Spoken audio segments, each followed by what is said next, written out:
Welcome back, everyone, to Stick a Fork in It, your favorite podcast on the whole internet. Thank you for being here, hanging out with us. The whole of the internet. The entire thing. There's a lot of things on there. If it isn't yet, you need to share it. Yeah.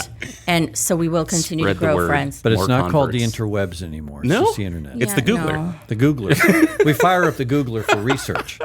To look up Stick a Fork in It. Yes. Right? Yeah. And something we're kind of thinking about today, something that's been on my mind is you guys probably eaten some pretty weird foods, right? What's like the weirdest food you think you've eaten? Well, that's a good question. Yeah. I know that Shannon went overseas last year. Right. So she visited France I've heard and of it. London, wondering what you ate over there that was different. Did you go to like a McDonald's? I did. Right.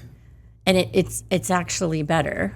Oh. I can't explain why, but it's actually better. And it's like their whole service thing I was like, everybody has to go. When you travel and there's a McDonald's, you got to go. That's a thing, huh? Okay. Because that's like epic. But that wasn't the best thing. We went more. No, it's weird. Anything We're on weird foods. Yeah, right. Yeah, we're on weird food. So I really didn't experience anything weird. No snails. Bangers and mash. Those aren't weird to me. Fish and chips. Oh, in Paris, I had pasta with escargot. There you go. And like a light sauce. And you know how much it was? $11. I feel like we're losing the thread here. I know, because hello, You gotta talk squirrel. about I France. can't help myself. But you're the one who brought it up. But that is a weird dish, snails and pasta. Oh my gosh, it was so good because they were so tender and delicious. And our next Yeah. guest is going to tell you how good they are. Oh, yeah. Anyway, I had a challenge with my son, my youngest son. He was probably 11 years old. It was his birthday. He had a sleepover. We go to Busch Gardens. You go to where all the dinosaur stuff is, and there's these packets of crickets. Oh, yeah. So he's like, Mom, I want us to all eat the crickets. It's his birthday. And we're not talking, like how back in, high school or college where you shotgun a beer. More college, because of course you have to be of legal age. We took these cricket packets and put the whole things in our mouths. And I don't know if I'll have them again. That sounds And so did much you worse. shotgun a beer after that? That's really what, we don't know how the shotgunning beer reference came in. Did you shotgun a beer after that? Okay, so I've never shotgunned a beer, but I have raised 3 sons. And it seems to be a trend with boys. I think we need to think of a different opening question for Shannon. There's probably a few things that we... Well, you took me there. So back to the McDonald's things. I lived in Russia for 3 years. Oh, yeah. Where when I lived there in the mid-90s, McDonald's was by far the most popular restaurant in all of Russia. Now, this is post-communism. In fact, the McDonald's that was near the apartment I lived in was the busiest McDonald's at that time in the world. So interestingly, they cooked all of their McDonald's food the same way we had when we were kids. Remember, they have gotten healthier over the years. They used all the original, so when we sat down to a burger and fries, it tasted like it did when I was a kid. It was fantastic. Also interesting, we went in one day for breakfast just to see if they had a Egg McMuffin. They do not. You can have a full Big Mac at 6 in the morning at the McDonald's if you would like to, But they don't do breakfast. Not to offend our friends at McDonald's, it's not really a breakfast food in my mind. Very curious place. But while talking about weird foods and things that we've eaten, in Russia you eat a lot of different stuff. Most of it you don't know what it is. But one of my favorite dishes that I found out later, actually not favorite dishes, was kushkush. Kush. And when you finally ask the chef, we had a chef at the place where we worked, a little lunch hut. We asked her what kushkush was, and they didn't, of course, speak English. So we finally found someone to interpret for us, and it was kitty cat. Oh, right. Things you don't want to find out. My stomach Better just not went to ask, bloop, right? bloop. Seriously, my stomach just rolled. Oh, no. So I've eaten horse. Nice. Oh, okay, ew. I've eaten shark that's been fermented in the ground for 3 to 4 months. Wow. Which is interesting. This happens in Iceland. They actually take shark, they bury it in the ground, they put a lot of stuff with it. They want the acidity and all that, right? So they bury it literally for months on end, and then they eat the shark. And so as a foreigner, you try this delicacy, which is a national food, and you think, well, wow, it must be something.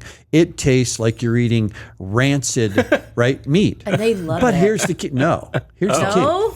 They knock it back, speaking of your shotgunning of a beer, they knock it back with Brennivine, which is also known locally as Black Death, which is basically grain alcohol. Wow. So they're eating the and shark. These are incredibly healthy people that are doing this, right? So they're taking a bite of the shark and then swigging it.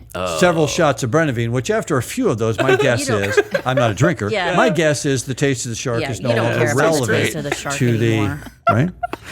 Put yourself But through it's this. interesting traveling overseas. Food culture very different in very different places. Like delicious, delicious foods. Well, before we introduce our guest, kind of why there's two reasons why we're talking about this is because our guest is like an amazing bestie, Right. Of Stick a Fork in It and feel that FTB. way. I don't feel that way at all. You know what? about I it, do. guys. But So I that's at wanted least to one. say that what is trending on TikTok, you guys were on TikTok, Stick a Fork in It, is tasting foods, like old school foods, weird stuff. Thomas and I are going to start doing that soon. So make sure Love you that. go to TikTok, follow Stick a Fork in It. Our peers have really given us some stuff that I'm going to need a little baggie to the side, like mayonnaise. We all know I can't stand mayonnaise. Right, but we're going to have Miracle Whip. Oh, Well, your there is a favorite. Miracle Yeah. Whip It is, in tomato fact, a sandwich. miracle. I know. That's why It they would be call more it Miracle opposite. Whip, because it's a miracle. It's like a flavor, texture, all of the things. But our guest is Chef Rachel Bennett. Welcome back. Woo! Thank you. Have you been on this podcast before? A few times. I just want to tell the listeners that I've been sitting here at this table listening to them talk about weird food and mayonnaise, and it's very hard for me not to commentate. So what is the Let's weirdest go. food you've You're in eaten? now. Yeah. Okay, the weirdest food I've eaten was I have a couple. First, I would say I was actually judging you guys' Yes, we need to talk a little bit about we're Epic gonna talk Chef. to We Epic will. Chef. Yep. And I had to eat cow heart. So that Oh. was very interesting. But I went to Thailand. I've been to Thailand before. And I didn't eat this, but I saw it on the street. And they have all these street carts where they're like barbecuing everything on a stick. And they have like freaking lizards and like giant insects, like barbecuing them on a stick. It was very foul. And actually in Thailand. How do you really feel? Yeah, it was very gross. And then in Thailand, you eat just noodles, like from the moment you wake up to the moment I'm you good go to with bed. that. Just everything noodles. And then at one point after like day 7, I was like, I just need a freaking steak. Like, get me a Yes. steak. And I went to this restaurant. All the menus are like these giant laminated, everything's in a box, like when you go to a Chinese Did they have restaurant. pictures? They had pictures, Thank right? God for They the had pictures. Okay, so I'm like, all right, cool, steak and potatoes. Like, they can't mess that up. I order it. The most disgusting steak and potatoes you've ever had in your life. Like, think of like a Salisbury steak from a microwaved thing that you bought at like the Dollar Tree. Like, that was so Yeah. terrible. Yeah. But that's my derailing. So But that's like a you, diet wait, plan you going don't there. eat mayonnaise? Hold on, cut the show. You don't eat mayonnaise? I do not. It is a smell, it. texture. Wow. I'm off the show. Yeah, Maybe. And you try to trick me with aioli. No. Oh, wow. We do need to ask Ev. He has not weighed in on this, but let me ask one question as a chef. What is your experience with people and foods they don't like? Is it taste, texture, or smell that tends to drive most of that for someone? Is there any way to is there any one of them that people are more likely? Like Yeah. what drives? So this is an interesting topic because my wife is very much that person. So she is like texture first, the way it looks. She won't even get to the taste because if it looks weird and the texture's weird, forget about it. She's Well, not and even the going third there. is smelling it. Yeah, but she Like won't. I do all that too. For her, You it's like, smell your food before you eat it? Sometimes if it doesn't look right, Well, Yeah. yeah. or if it's not pleasing to me, I seriously would like. yeah. I would find out. I don't know about you. This might be a guy thing, Ev. I would find out it was bad by going, "Huh, that tasted funny." Yeah, mine's Yeah. usually later I'm when I'm in same. the bathroom. I'm I'm like, like, oh, that wasn't good to eat. Bad choice. Shotgunning beers. Yeah, it doesn't help. Might want Yeah. to check the date. Well, so you know what, Ev? I apologize. What's your weird food? I wish I had a weirder one. I've eaten like fried crickets as well in Tennessee. They had them Yeah. as like it was at one of those like kind of popcorn shops that have all the different flavored stuff, Yeah. which seems like an odd addition. It's like popcorn and crickets, At but that point, the crickets have to be desiccated. Yeah, I need to know Yeah. about the crickets. Like Yeah. the cricket, I was back here and I'm like hurling in my chair, and you're saying you're shotgunning crickets. So this is this. Do it taste like They're very popcorn? Like, what is it? crunchy, and what they do is like it does have a popcorn, but then you hit a leg. I was just gonna say, like, does the leg get stuck in your tooth? yep, that's the nightmare. They're really small. They're really small, so they're crunchy. You know, hey, I'm a mom. He's 10. I'm like, whatever No. you want. Absolutely not. I would have been like, kid, you Double are on digits. your Let's own. go. That's where you You- fake And it. you know what? They're He's gonna 22 now, and he tells all of his friends. You want to know how cool my mom is? She ate crickets. This is the standard of This his is the how cool- standard. This is the bar. Your mom doesn't eat Not that crickets I've with worked you. in nonprofit for Right. 21 years, but that I ate crickets. right. right. Man. All right, show's over. Okay, Yeah, this was fun. Thanks for coming, guys. Yeah. I love that. Drop the Jeez. mic on that one. Anyway, yeah, mayonnaise. Yeah. Mayonnaise. It's just. Div, has it always been mayonnaise? Yes, I think I was forced to eat it when I was little. Okay. And it was a smell thing to me. it's the way it smells, but then all the things. Your wife and I are like this. Yeah, my wife like she's very weird. I mean, I love you, but she's a little weird about food. So note to our listeners, the next episode will be about relationships. Yeah. And how opposites attract. I know. Every time I'm like, you married a chef, you realize that, right? Yeah. She's like, please give me my white rice and extra well done steak. I'm like, cool. Oh no, I don't do that now. That's terrible. Blasphemy. I know. Like, why bother? It's like she could probably be a vegetarian for her whole life, and then she gets this one hankering for either bacon or steak, but the steak cannot be pink. Oh. What food smells the best to you? Any one of you. What food do you, when you smell it, you go, bacon's one of those that would quickly come to bacon mind. for sure. Like fresh bacon when it's, what food, aroma. Fresh baked cookies. Fresh baked cookies. Oh, that's a good one. Yeah. I would probably have to say bacon or like anything Mexican. Any Mexican food, I'm like, You walk in that aroma. Hamburger. Like when you're walking, if you're out in your neighborhood and you smell a cookout. Oh, yeah. Man. I would have to say grilled. Like, it's not particular grilled foods. Yeah, Even like if I anything come on the home grill. and something's grilling, it's like, Yes. So you're back. I'm back. Yes. Here I am. Fourth Here year. I am. Fourth year. Can't believe we've done this for 4 years already. Yeah, right? It hasn't been 4 years. You've been here 4 years. That's what I'm saying. We've done. Yeah. This is Chef for 10 years 10. of Epic Chef. Yeah. I know, that's a long 10 years time. of Epic Chef, but I think the first time he came in was before the pandemic. Yeah. Yeah. 2019. Is that when we were at Trinity? Yes. Yeah. Wow. Yeah. And then we went back again after so you could talk about what was going on in your industry. Yeah. It was Right? crazy. Luckily, we've leveled out. Nice. Okay. So you're back. We, as we've been talking to the listener or the listeners paying attention, we have Epic Chef coming up, and I'm sure we'll talk about that in a few minutes. But I did want to talk about and ask you, you just mentioned this a moment ago. What's the industry you're in like now? So let me give you a frame of reference. One of our folks in our world is the lead of a very large upper-end chain of restaurants across the United States. And they've been sharing what their challenges and issues are across the business model, how it's working, what people want. You have obviously tended to work at places where higher level chefs and culinary is kind of the calling card of that particular restaurant. But how do you see the industry right now? What is there a lot of pressure on it? Somebody like Michael.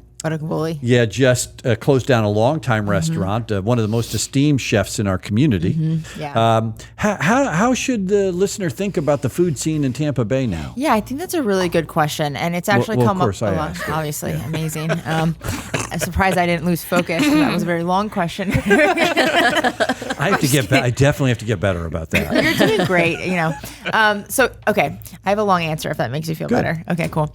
So I think it's very interesting because the food scene, it's a couple different ways. I think a lot of people are moving into this movement of healthier food, no seed oils, a lot of gluten-free options. They want vegan options. They want almost this like customizable experience.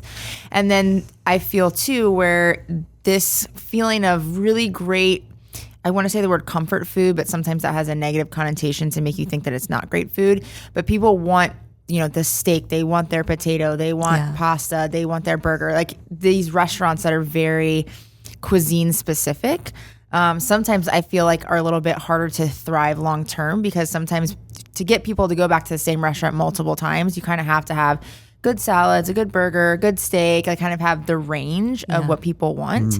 And I think some of these restaurants, that are in town are really phenomenal and amazing.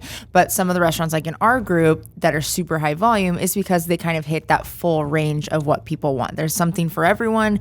You can go back to it and get the same chicken pirate every time. It's very consistent. I think that's the biggest thing too. People want consistency. And sometimes like, for example, my dad, he only eats at like chain restaurants and because I know I'm going to get what I want and it's going to be the same every time. So there's that level of, how do you make things that I think are a little bit healthier for people? And it doesn't necessarily have to read like it's healthy on the menu, but they can come into, for example, my restaurant, there's no seed oils. We make all of our dressings with avocado oil. We break down our own meats. There's this level of people wanting to know where their food is coming from and not feeling like it's just coming to them pre-frozen, pre-packaged in a bag, and they're throwing it So in let a me ask pan. you a question, because again, you exist in a higher level of culinary, right? There's all kinds of great chefs and cooks in our communities that make up the fabric of a restaurant scene. How much are you driving the tastes of a community as a chef, saying this is where I want to go inspirationally and creatively? Yeah. I just got back from Thailand. I saw these different ideas. I want to create some new dishes. Do you tend to drive new behaviors to your consumers, or are you now in a position where you have to answer more to what consumers want? Right? How do you balance that of trying to do stuff that innovates and separates you as a chef and Right. your restaurant versus 9 times out of 10, I want to order a burger. Right. Well, for me, I think it's a little bit different because I work at a private club, so I'm very members based and members driven. So as much as I want to be like, I'm the chef, this is my menu, I have to still listen to what the members want, right? Like they're the ones coming in spending the money. So if they say time and time again, and I get multiple requests for a lobster cob or something like that, I'll try to pivot to them.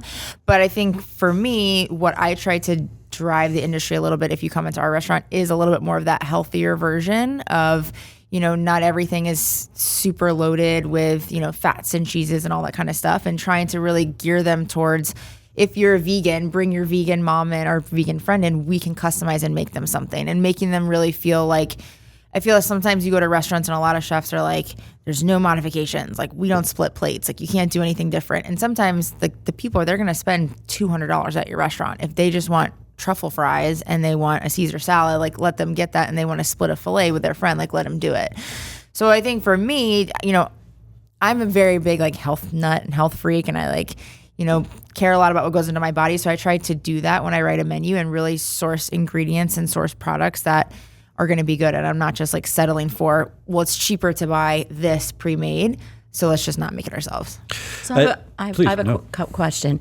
So has your outlook changed at all, being at Stovall House, which is a membership location? Has that kind of helped you grow into that because you're dealing with members rather than the general public? I think absolutely, because the members, they've traveled all over the world. They like to bring back their ideas. Oh, I went to London, I had this. And a lot of times I'll get some good inspiration from them. Sometimes they'll just text me pictures of menus of places that they are. Oh, wow. So I think that's really cool. And then I think at Stovall, the great thing is we get the opportunity to do caviar dinners, omakase dinners. Tonight we're doing a sushi dinner. So I get this full range of being able to really express my creative outlets in different ways than just it's the same menu 7 days a week. So this is arguably the dumbest question that's ever been asked on this show. I cannot wait. Shannon asked me to ask it. Right. You can't trademark a recipe, can you? Like, how do you protect? Just when you made me think about, how do you protect as a chef if you came up with a particular recipe, and there are jokes about Coca-Cola's, Coke recipe and all those kind of things. How do you do that as a chef? How do you make sure that if you have a signature or something you're doing that's unique, how do you protect that? Honestly, if you work for someone else, you can't. Those recipes are no longer your own. So, for example, we have a recipe platform called Get Me's where all 5 restaurant groups are in there. There's probably over 3,000 recipes in there. I'm sure probably close to, each chef has made their own, but there's a lot in there. Those are not our recipes anymore. Those are Oxford Commons recipes. And I think when you work for a group, you kind of just have to know that and be okay with that. Like when chefs leave us, if they've made a recipe that's still in Get Me's, they don't get to take their recipe with them. Right. You won't see that on the menu of another restaurant. Correct. In town, Yeah. right? Yeah. Yeah. I've been thinking about too, because The Bear's back, which you've only watched one season. I've only watched one season. Yeah. I don't get a lot of time to watch TV. Yeah, same. Yeah. What are you doing with your time? I work out a lot. I think I have an addiction. And you're putting good food into your body. Yes, I'm like eating carrots and like. I really try and make keeping sure worse. my taste buds are happy. That's the part of my body I'm really focused on. I love that. That's the goal. That's number one. So there's a lot like on The Bear. They're doing everything they can to get a Michelin star. There's all this. It's like competitive, but it's not. So it's like James Beard, Michelin. What are all those things, and what do they mean to chefs? Yeah. Like you just see it. It's a buzzword. You see it everywhere. And Tampa has it now too. Actually, we're like getting really up there in the culinary world and have been growing consistently. So help the listener understand. Okay. I'll help the listener to your understand. to the your best of my knowledge. ability. Yeah, but you had some good awards when you were younger. So from my understanding, the James Beard Awards, you have to be nominated for that. So somebody has to, write about you and send it into the committee, and you have to be nominated for that. The Michelin, it's when a private inspector comes into your restaurant, so you don't know that they're there. So it's almost like a critic.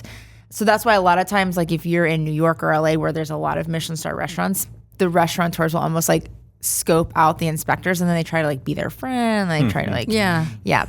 But here in Tampa, when the Michelins came to Tampa has to pay for Michelin to come here. You know what I mean? Really? Yeah, I found that out too. So you have to kind of like pay Michelin Guide to get them to come to your city.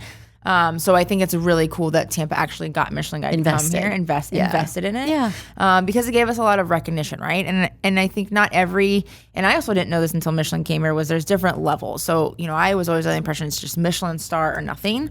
But coming to Tampa, you realize like you could be in the Michelin Guide, you can get a Michelin Bib Gourmand. Those are all different levels and great nominations to have behind you. But I think those like fine dining, Alinea, all those kind of places are really probably more where you're going to get those like crazy stars. But even Roca has a star here, and I feel like Roca is very approachable. Right. The food is delicious and the service is amazing, but the star is not just about the food. It's also about the service. It's also about the building. Like it's all encompassing the entire restaurant. So Big Ray's Fish Camp, they didn't really look at the building. Probably not the building. Yeah, I would probably say not the building. Congrats to Big Ray's, though. That's a good grouper sandwich. Yeah. But it's an interesting thing you're thinking about. Is I was thinking about the how you think about fashion. So if you watch The Devil Wears Prada, great movie, terrific movie, one of those I stop on every time. I love watching that movie. Great movie. But you look at the fashion scene and the way that the Miranda character talks about how fashion drives all the way down into your local store. Yeah. So what you're seeing is an outfit in fashion none of us would ever wear. Her point is it drives all the way down into the color, the structure, the basics. Right. It reminds me, or it leads me to ask you, Michelin generally has favored, I thought, higher end, more culinary destination kind of foods. Do you think that does a disservice to the industry, or do you think that that's where that should be, right? Because most of the folks that are going to enjoy a Michelin meal aren't really going to be the appropriate connoisseur. Right. I think the Michelin stars, really are, it's very hard to get one. So I do think that those restaurants that do those coursed out menus, that the chef spends a lot of time and everything is like this perfect little thing. I mean, those are generally speaking going to be one service restaurants. They're probably closed 2 days a week. They just have a different model. Right. You know what I mean? The labor is like always high in those restaurants. That's why the tasting menu is $600. Like it's just a different business model. But I do think that it requires so much work and so much practice and so much thought to be put into those menus that I do kind of feel like those stars are better suited for those restaurants, where all of these restaurants that have the Bib Gourmands and they have the nominations. I love that Michelin is nominating them, and it's really great to kind of, so the general consumer can feel like I'm going to a Michelin nominated restaurant and still feel like it's approachable. Yeah, they're kind of expanding it, which I find interesting. So have you given any thought to starting the Goodyear Awards, which would be more of the middle of the road kind of restaurant? Well, I feel like Michelin already has that. That's when you get nominated into the magazine. I feel like that's the middle. That's good. Middle of the road? Middle of the road. Yep. Well, it's interesting. It's funny to think about, and we often talk about this with Epic Chef, right? It's interesting to think about someone is preparing a dish that they have a view of how it will taste, right? What it looks like. They have an idea in mind. They have certain flavors that they think are important to a dish, and then they put it in front of a judge. And the judge says, I don't see what you're trying to create here. Yeah. But to the creator of the meal, it may have hit every target they had intended. Right. They may have done art. Exactly what they wanted to do. Yeah. And when they tasted it, they may have said, boy, I just knocked it out of the park. Yeah. And they put it in front of Perfection. right. And they put it in front of a judge, and the judge's like, yeah, no. How does that work as a chef? Do you I know you've competed. Yeah. Do you look at that and go, well, I'm okay with this. You and I may just disagree. Like, how is a critic better prepared to judge the value, quality, and taste of a dish than the chef? I think it's about experience. I think if you're a judge, you have a certain level of experience that maybe the competitors don't. Like when I was on Chopped or I was on Guys Grocery Games, those chefs in front of me had multiple restaurants, Iron Chefs. Like, you know what I mean? They had much more. This is where experience you're than me. cutting your fingers off. Absolutely, yeah. Right. That's my MO. Like go in a competition, cut my finger. It's just my thing. But I think also 30 minutes is you can do your best in 30 minutes, but I don't think anybody's putting, a 30-minute dish in front of a judge and be like, this is the best I got, Right. So I think you kind of have to have a little bit of leeway of what the judge is going to say, but it's also just hard. So for example, like when I used to do new menu dishes at other restaurants within the company and I would have to do tastings and everything, you like build up all this mental energy to create this menu item. And to your point, you think it's amazing, you put it out, and then the people that are tasting it, which are usually like your owners or culinary or whatever, they might have tweaks to it that you're like, You're wrong. I don't think that. Her face just then, okay. I'm glad we have video. Yeah. You're like, okay, cool. Got it. And you just have to take the note. And that's part of, working in a company that you kind of have to just take it on the chin sometimes. And people ask me all the time, when are you going to open your restaurant? Are you going to open your restaurant? And I'm like, probably not. It's just, I was just gonna ask I that. know. It's a different level of commitment. I feel like I'm super committed to my job as it is. And then for it to be your own restaurant, you're never off. You're just, I'm sure you could have Michael on here to talk about it. And it's great in a lot of ways, I think, but I think it's a harder challenge than I'm willing to take on at this point. Well, in it my also life. it removes you, from the thing which you love because you become a business owner, Exactly. and you no longer cook.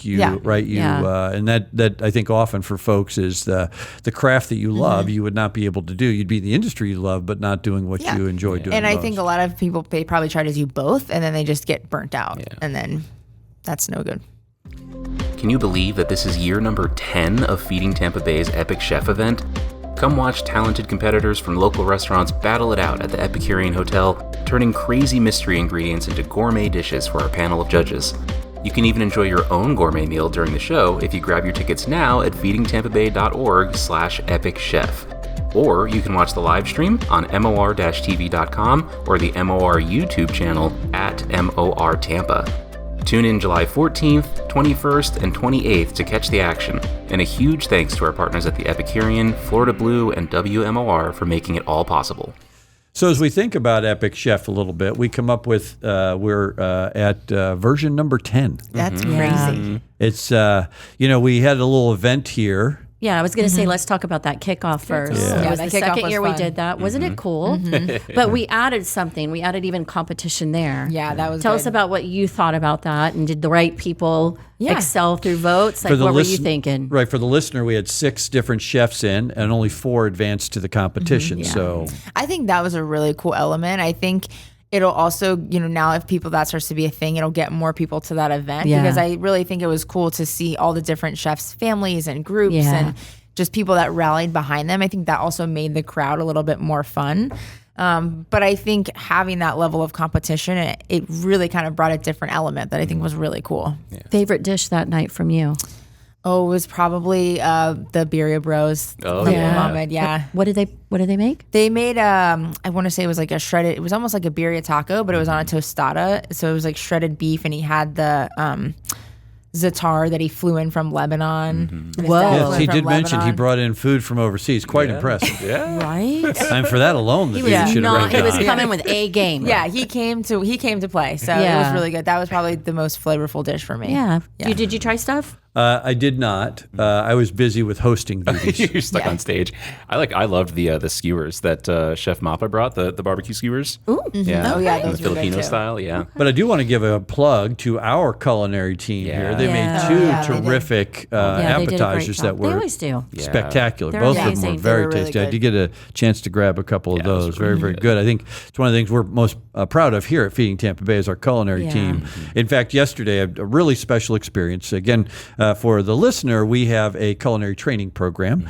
Today's graduation. And so we train on other disciplines, but I think we have 8 folks that are in the culinary area. And yesterday I went down and went to tastings. So each of the chefs, or soon-to-be chefs, as they graduate, they have to present a dish. And a bunch of us teammates go down and they have to present their dish, talk about why they made it, what ingredients they used, what challenges they had to overcome in the making of the dish, and why they chose this. So, one of the soon-to-be graduates was talking about. She was used to cheeses with less oils. Those weren't available to her, so she had to pivot, and then she had to manage her dish a little differently. Right? Yeah. It was just fun. Wow. Yeah, it was that's really cool. It was fun to Yeah. listen to her as she kind of contemplated what she wanted to, and the dish itself was just terrific. But it's so interesting to watch people as they kind of figure out how to become a chef and how to enter this culinary world. And we see this at Epic Chef as folks that are in a very different position trying to figure out what exactly they're going to do with the food that we give them.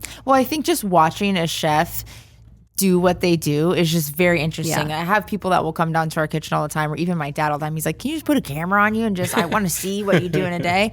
I'm like, no, you wouldn't like that. But I think just watching a chef figure out to take all these ingredients and what they're going to do with it and what goes on in their brain, it's like a whole different level than I think most people would even realize, and how they're going to put it together. It's just amazing to watch. Like that art form for me, I just love it. Like I could sit back and watch my team expo a service and do a service, and to me that's better than TV. It's interesting to, I'm not a culinary connoisseur at all. It's interesting to watch someone in their element take the two ingredients we give them, along with other products that help make a dish, but take the two ingredients we give them, and each of them come out with a very different version of how to use those two ingredients. Yeah. It's fascinating, the process that a chef goes through to think, how can I present this meal? Yeah, absolutely. And when I meet the competitors, I always tell them the same thing. Like, cook what you know. Just cook what you know, regardless of what's in the basket. Do what you're comfortable with. If it's tacos, if it's breakfast, if it's, so no steak matter potatoes. what, your advice would be take whatever Do they you. give you Yeah. and turn it Do into a you. taco Exactly. to use an And example. and do you, because I think that's where chefs go wrong so many times, is they try to flex everything they know. But a lot of times, in my experience anyway, there's a certain amount of things that are really in your wheelhouse, regardless of anything. And I just tell people, just do that, and everything else will kind of fall into place. So no matter what, work in the genre you're comfortable with. So if you end up with Fruit Loops, make a Fruit Loop taco. Absolutely, yeah. Yes. Grind that up, Breakfast put it into taco. some masa, and turn it into a taco. She already had it. And it's a science too, which I find Yeah. amazing over the years working with Epic Chef. Yeah. It's such a science, because you could actually probably do that. Like I'm thinking tacos in a taco shop. Fruit Loops. Mayonnaise. Oh, wow. You're so mean. Just kidding. So much mayonnaise. But you right away put the flavors together to Yeah. be able to create it. And I think that's just so impressive when you watch Epic Chef or you go to the event. And speaking of watching, we're going to be on MOR TV again. And on their YouTube. And on you their and I are YouTube. co-hosts, so we did, again, we searched high and low to find good hosts. Ouch. All of them said no, so it's you and me again. I knew it can't was wait. coming. I knew it. I knew. Man, you guys got to get it together. You got to find some professional who's your hosts. favorite host? I feel like I'm torn between mom and dad right now. That's right. Shannon was a stand-in last year. Yeah, How'd that was. go? It actually went really How good. was the rhythm? But We didn't have the flowed. magic you and I had. Oh, right. Yeah, I mean, there was definitely less picking on each other, so it was kind of boring. I'm just kidding, Shannon. Well, no, that's true, because she said, I told her she she's can do nice. whatever I'm like, you you're want. so And nice. she's like, I am not Right. picking on it. I'm not comfortable Shannon with is it. very nice to everyone. It's not like you and I. But you know what I will say is, like, we ran right on time. We were very Girl, high five it. we We were like clockwork. the cards match. Like we were on it. This would be true of my colleagues. There's a bit of concern about my ability to follow any I feel sort like one of the instruction shows or I path. you and I threw the cards out. We were like, remember this that. isn't working. Yeah, Right. well, And we're all scattering and My outside point of would- it, like, what are they doing? my point would be if they wanted professional hosts, they would go and get them. Yeah. But apparently they don't. No. So it's 10 years. We went back and we reviewed the 10 chefs that have won, actually 9, because we did a special celebrity chef one year during COVID. These are, young sous chefs, I Yeah. think, as you know, that have gotten a chance to, a lot of them come back to the competitions. And but I wanted to point out, 2 things and just have you talk about this for a moment because of your industry. First, let's recognize that in 10 years, this has generated $550,000 worth of value to the community that we've been able to feed other neighbors in our community. Talk That's about an amazing. incredible Yes. program. Yes. Some 80 chefs have been involved along the way. This year, the winner will get $10,000. Yeah. That's The amazing. runner-up, $5,000. But one of our goals, aside from raising awareness, feeding our friends and neighbors who need our support is to raise the awareness of and the skills of and invest in the culinary scene. How does that kind of thing happen? What does a sous chef that wins this, what happens for them? We certainly have to assume that the additional money is helpful, but what does it do for a chef to win this? I think it would just, ultimately, boost your confidence for sure, right? And I think it's just a level of pride. I mean, doing a competition of any kind is going to be amazing and it's going to be great on your resume. To say that you've won is going to bump you up even further. And I think for the sous chefs, I think I said this on the last podcast, but people they don't know who they are, right? Yeah. They know the main chefs who are in the front, but at the end of the day, like I have a CDC and 4 sous chefs. They are the driving force and of really what happens on a day-to-day basis. They have to deal with the employees, the call outs, all like the dirty stuff. And a lot of times the executive chefs get to do, I would say you work your way up to be the executive chef so you could do the fun stuff, which is, menu planning and all that kind of stuff. But the great thing about this is just getting the chefs in front of people, getting them to have a little bit more exposure, getting them to really understand who they are. And then again, helping them with their culinary art as far as pushing them to certain limits. Because if you're a sous chef, you're just doing what the chef says every single day and kind of going through the little motions. And then this, you really get to say, okay, what kind of chef are you? And not kind of what kind of chef are you being for that restaurant? Yeah. Yeah, you find out who you are in those moments, right? Yeah, and I think, right, it's going back to, I watched about 2 episodes of The Bear and then the whole, I felt I was being assaulted, so I backed out. But that said, I think a lot of it's about the pressure of, right? And in any good profession, especially if you care about it, will test everything that you have as a professional, correct? Yeah, the pressure that happens in this industry, whether it's you're on the line and you have to get dishes out or you have to coordinate, 40 people to run an event to do something crazy. I feel the pressure that happens in this industry is, I've never worked in a different industry, so I can't compare, but it's just intense and it's different. And a lot of times I'll contribute things to being on a team or, this chef didn't work at this restaurant, so maybe we moved him over here and we kind of are trading players, but it's just a different level. And being in a competition like this, to your point, it really does show them who they are and what can you actually pump out in 30 minutes with people watching you, cameras going, me in your face with a mic, just all the mystery distractions ingredients, mystery which ingredients can be weird. Absolutely. Beef heart. Yes, can be definitely weird. It's always, I think it's for any spectator of anything, you always envision yourself in that moment and in that and thinking how I would handle this. Yeah. And then all of a sudden they're standing there and they've got some bright lights on them.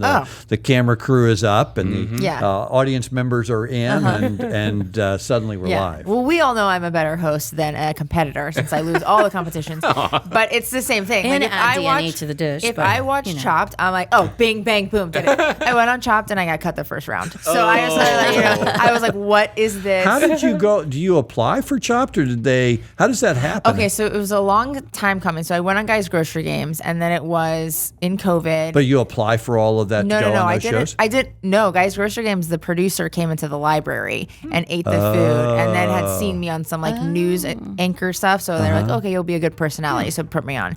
And then so it was the same TV producer that was on Guys Grocery Games. And then you kind of get in the system. This is what I figured out. Then you're in the system of TV producers. They can count on you. And then they pick and choose oh, do you want to go on this show? Do you want to go on that show?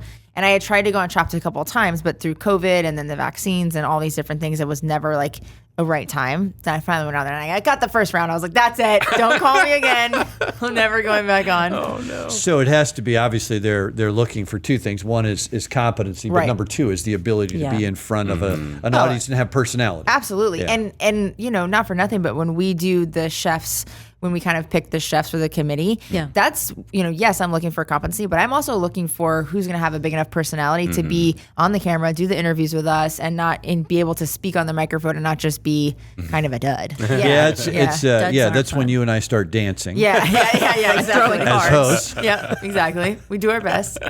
Right.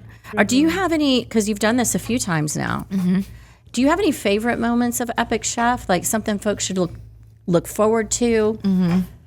I think favorite moments of Epic, throughout the show. What is my favorite moment?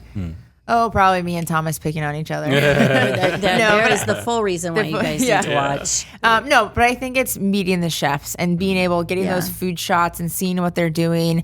Obviously, it's hearing about Epic Chef and hearing about the great work that you guys are doing for Feeding Tampa Bay. But I think from a chef's perspective, it's just seeing their families. Like, I love seeing their families and their groups out in the lobby and their cheering. people. You know, whether they win or lose, they still have a community behind them. They do. Yeah. They do. Was there anything that you would add to Epic Chef? Anything I would add to Epic Chef? Because last year I think we added taking it surprising people in the audience, and we took a dish up so they could taste it. That was cool. That was cool. Which I think they're doing again judge, this Sean year. Daly. Yeah. Well, no, he started it the year before. He just started carrying his food into the audience. We were all cringe, like, oh, we're all sharing the same fork. I feel like if there was a tie, that there could be, you know, okay, if there's a tie, you're going to get 10 minutes to make a 10-minute cook-off. Yeah. You know, instead of like letting the audience choose, because sometimes I feel like it depends on who has the most people there. Yeah. In reality, that's going to win, and maybe not the better of the chefs. You know, I know you didn't ask me this question, but I'll answer it. Thank you. Okay. One of the things I would say in all seriousness is it has been really, really fun to watch the closeness and the thoughtfulness and the care of the industry for each other. Yes. Right. You know, so we've talked before, you know, each time you're here, we talk about Marty Blitz as one of the, you know, the leaders of the food movement here in Tampa Bay. But all of you have a sense of responsibility to each other. You look out, you know, you talked a few moments ago about trying to make sure that you're settling the nerves of the competitors. Yeah. That as a colleague, you understand that pressure and you enter into that moment with them. It has been really wonderful to see. Our very first Epic Chef, I remember vividly, at the Epicurean where we host this. They have a lovely lobby area, bar area, a few ante rooms in which there were 0 people. No one was there. If you go to Epic Chef now, as we will have 10 years, it is packed. It's packed. And it's just so fun to see how that scene has grown. And it's largely grown, there are foodies there, but it's largely grown with the industry itself. Yes. Friends in the industry coming together and having a conversation and enjoying and appreciating, and past winners coming back saying, hey, I'm here to support, I'm here to be a part of. Well, and I think watching people do these culinary competitions, it's almost like watching like a football game or a basketball game. Like, it is something to do. And I think so many times what I love about Tampa that it's growing is there's more things to do now than just go to a bar or, you know, go to a movie. Like, there's so many other things to do. And that's for me kind of what Epic Chef is like. When I tell people about it, I'm like, yeah, just come. You can like have a drink, have some fries, and watch this amazing competition on the show. And it's something fun to do, which I think is just a really cool thing that we are kind of now a staple of the community. Yeah. Boy, we sure have. I'll be nice just for a minute. Oh God, I'm scared. Don't rest easy. You know, we have just been so grateful to have you as a part of this. It's been, as I said, part of our goal was always to raise awareness about food insecurity and our neighbors who are struggling. But we've always felt so grateful to the restaurant and chef community because for all of the folks that are going to be there on Monday nights, they're also supporting other charities. Right. They're also, you know, doing dishes and events, and they're an incredibly generous group of people. And they have been to so many different causes. Even down to they're giving away, you know, dinners for 4 at their restaurants for silent auction items. I just am always so enamored with and impressed by, you know, the folks that do this. And we sure appreciate you being a part of this journey with us. It's been great of you to give your heart, talent, and passion to this. We're really, really excited about this year, and assuming we get the gig again, we haven't been told, next year as well. But 10 years is pretty darn incredible. I'm very excited. I'm very grateful you guys asked me to come back as well. It's just for such a great cause, and it just I leave every Epic Chef just feeling good, feeling like I've done something good, made an impact on people. I love meeting the young chefs and just being able to make them feel calm in what's about to be like a really crazy storm for them. And your wife will be there? Yeah. Okay, She'll good. be there. Thank God. I'll make sure that she brings Thank her God for scissors so that. she can cut your hair. Yes, that would be nice. As part of the episode, Maybe she we can could cut my add that hair. in. Yeah. That would be awesome. She just walks up. And she can do whatever she wants. Yeah. Okay. Wow. Perfect. Wow. That is a blank check. Okay. Yeah. I love that. So we've asked you this before, but you know, every year something different happens in life. So you know, we ask, you know, everything good happens around a table. Yeah. You know, whether you're here with us or that you're, you know, at the club or in a restaurant or at home with your family. And we want you to think about if you were to invite 3 people to the table, the first question is, who would they be? They could be here, they could be passed on, they could be a mentor, a friend. Fictional. Okay. Fictional. Yeah. It's like I can't say from a J-Lo. TV Imaginary show. best friend. J-Lo? Wow. Now we know. My favorite recently was Mom, Dad, and Babe Ruth. Yeah. Okay. The usual dinner makeup. Okay. Totally. So they can be passed on. People Yes. are passed Oh, on. yeah. Okay. Right. Yeah. So we'll say my wife, obviously. I'm gonna say for her. I'm gonna say her dad, who passed away a couple Yeah. years ago, who made a huge impact on her. And What then, impact did he have on you? well, I only knew him for about a year and a half, but I mean, my wife, he was just my wife's best friend. I mean, they were just 2 peas in a pod. I'd never seen, a duo like them. And I would also say my grandmother, who passed away as well, but she just like food was always a big deal for her. She was always cooking something, and she was just this little spicy Greek woman, and she just would tell it like it is. She'd have her little bottle of Fireball with her when we'd go places. I'd be like, oh yeah, I love that. Yeah, I love that. So she cooking? The yeah, meal? yeah. What would she make? Oh, she would probably make something Greek. So she would make like spanakopita or like pastitsio, some leg of lamb. It was very Greek in our household. Nice. Yeah. And what would you make? Nothing. I would cook. For once. Yeah. I'd be like, Yaya's here. I don't have to do anything. I have to note that if to my memory, Rachel's the first one to invite the spouse to the table. Yes, so far. Yeah. I think pretty that's common. a beautiful thing. Pretty And we're uncommon. talking 5 years. Oh, wow. Yeah. So your wife needs to own that. Yeah. You need to Right. own that. That was beautiful. Yeah. First, my wife. Yeah. I'm like, Yeah. I love her. Wow. I'm super cheesy. We don't have kids, so she gets all my energy. well, there you go. You have pets, though. We do have pets. Yeah. That's why we're That's- featuring Rachel that's in your the fam. relationship episode, like we said. Yeah. Next one that we There you did. go. So- There you go. There you go. Well, friend, thank you for once Yeah, again thank you taking the guys for having time. Always me. good to see you. Yeah. We'll see you again. Mondays We're in on July. MOR, Yeah. July 14th, 21st, and 28th. Epic Chef version 10. Yeah. You can go to MORTV.com. feedingtampabay.org, find out more information about Epic Chef, but we're excited about this year's version for sure. Yeah, let's Yep. do it. Yeah, it's going to be awesome, and you need to be watching MORTV.com. Thanks, Rachel. Thank you. So, I always feel like I learn so much at Epic Chef, and especially talking to chefs like Chef Rachel. Like, what do you think are like the key takeaways for folks like from today's episode? Like, I know for me, it was like that cooking, being a chef, cuisine really is an art. It's an extension of you. It's like you're cooking who you are, and I know. For me, that is not the case, but for chefs, that is. I'm cooking Pizza what I and mac can. and Yeah, cheese. what works in the microwave. But I always think that's such a cool thought that like you're expressing yourself. Yeah. You know? Yeah, it's great. What about you, Thomas? Well, I still am thinking about Nana and Fireball. Yep, pretty great. It's Yaya. Yeah.